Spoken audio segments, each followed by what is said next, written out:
March, two events underscored the issue of sexual orientation in women's college basketball. First, LSU head coach Pokey Chatman resigned, alleged to have had sexual relationships with players she was coaching. Just 2 weeks later, longtime Penn State coach Renee Portland resigned after the school settled a lawsuit that was charging Portland had discriminated against a player she believed to be gay. And as we will see this morning, the issue of coaches' sexual orientation factors in the recruiting of star players. And that's a process more fierce now than ever. Julie Foudy reports. It's been a busy year for Texas high school senior Nneka Ogwumike. Ogwumike earned All-America honors and led her team to the Texas 5A state championship.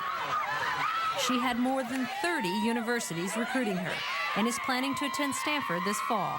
Even though it was quite overwhelming at first, I'd have to say it's a blessing because not very many girls get to go through that process. The constant phone calls, the emails, the text messages, it was, this is what the coach wants. Call the coach, call the coach, call the coach. And that helped us a lot in our decision too. We looked at the coaches and their approach. I mean, they're doing their job. They have to recruit and they have to persuade you. Ogwumike, an honors student and class president, had narrowed her list down to 8 schools when her mother says they started to hear people characterize a few of the programs and coaches. Some of the labels revolved around religion, sexual orientation, and academics. We would receive unsolicited comments or phone calls, or people will approach you and go, Have you really observed the coaching staff over there? Is that really where you want to be? In AAU and high school basketball, we're always talking about, oh, this school, that school. And some person's always going to be like, oh, well, they only recruit those type of people. A coach's sexuality tends to be will as a weapon in the recruiting process, aimed at parents, a scare tactic. Glenn Nelson, a journalist and former club basketball coach, runs the popular high school girls basketball website, hoopgirls.com.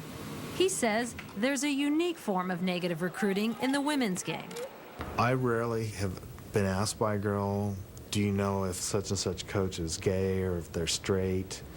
I think that's more of an issue for parents who are worried that their daughter is going to be turned. To me, to be gay was sinful and disrespectful and this awful, detestable thing.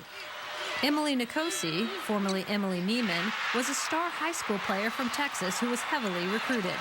There's a word that is kind of like code word for are people gay, and they talk about like climate, like what's the climate of the team. I gave my dad the task of asking them, like, oh, do you have a lot of gay players here, or, or is she gonna feel uncomfortable by the gay environment? Would a coach ever say in a meeting with your family, you don't want to go here because this program is labeled as, quote, gay? Yeah, I think most of those conversations happen in the context of AAU summer league stuff. Colorado and Baylor were my last two that I was really, really considering, and that was really one of the main deciding factors for me towards the end between those two, as I thought Baylor was more straight. Nkosi went on to win a national championship at Baylor in 2005, but left the team shortly thereafter for personal reasons. She has since come out as a lesbian and now lives with her wife in Amherst, Massachusetts, while pursuing her degree in education. I had spent years and years trying not to be gay and had all these horrible ideas about what people would do or say if they found out. And what's the environment like for a gay coach in collegiate women's basketball? It's very hard. Leah Robinson, who played in the 1992 national championship game for Western Kentucky, was openly gay for most of her 10-year coaching career. But I do miss it. After climbing the coaching ladder, Robinson left the game 2 seasons ago, in part, she says, due to her frustration with homophobia in the sport. One encounter, while visiting a recruit's family in Memphis, sticks out in her mind. And the parents asked, so, we're very religious. We want to know if you have any gay and lesbian activity on your team. So we told the parents that we don't discriminate. That doesn't matter. Yes, we have a lot of different people on our team. We do have lesbians on our team. We have straight kids on our team. We have a lot of different kids on our team. We didn't get the kid.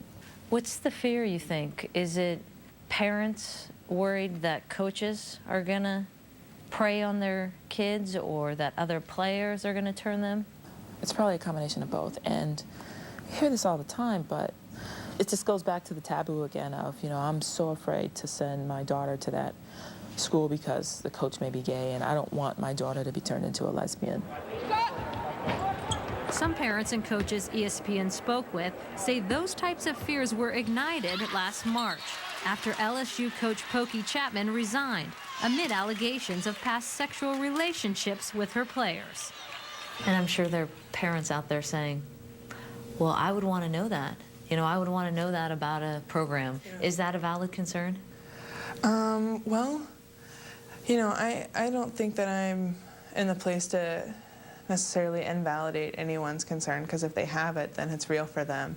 I think if some of those coaches who are out there and who have committed relationships would come out, then maybe people would see, oh, like, this is not the norm. But it's the only story that people have to hold on to right now. How much does recruiting affect head women's basketball coaches staying in the closet, you think? I think that recruiting is big. Of course, we would like to see, you know, some amazing head coach come out of the closet like, I'm here and I'll deal with it. I'm winning. I'm good at what I do. My kids love me. You can't beat me. I'm amazing. We're amazing.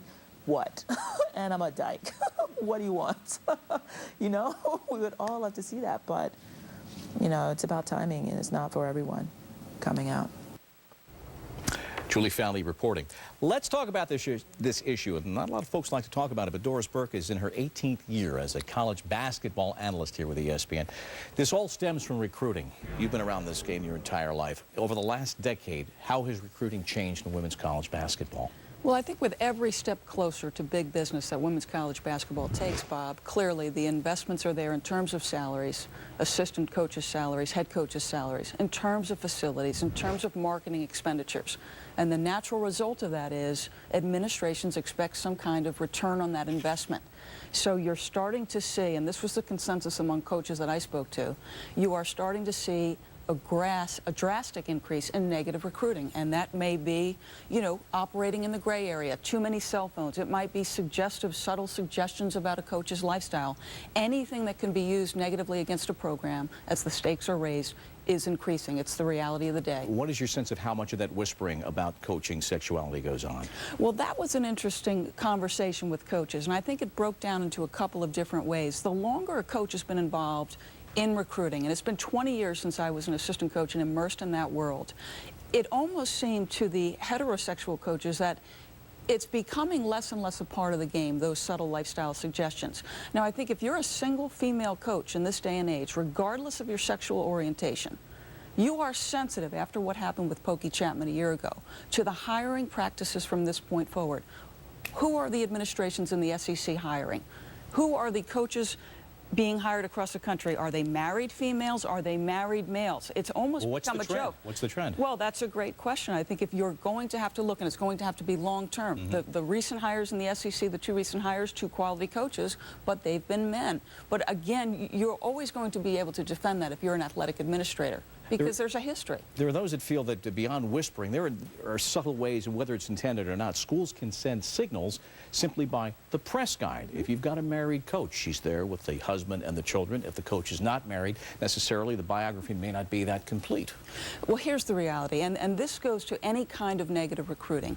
You cannot legislate morals or ethics, and so if an assistant coach or a head coach is going to want to negative recruit, they're going to do that regardless. And if an administration wants to hire a married male just to be safe, then they're going to do that, and they'll have every legitimate reason to hire that coach. They'll say, look at his record. He's been a highly achieving assistant coach. He's recruited well. He's been, you know, handed tons of responsibilities as an assistant coach. It's a tough issue, but again, for me, it always comes down to you cannot legislate right and wrong. When it comes down to dollars, though, it has been said the WNBA, at least selected franchises, has been forthright in acknowledging there is a lesbian clientele, a fan base out there. In fact, some teams marketing to that. Where's the forthrightness in women's college basketball about this issue?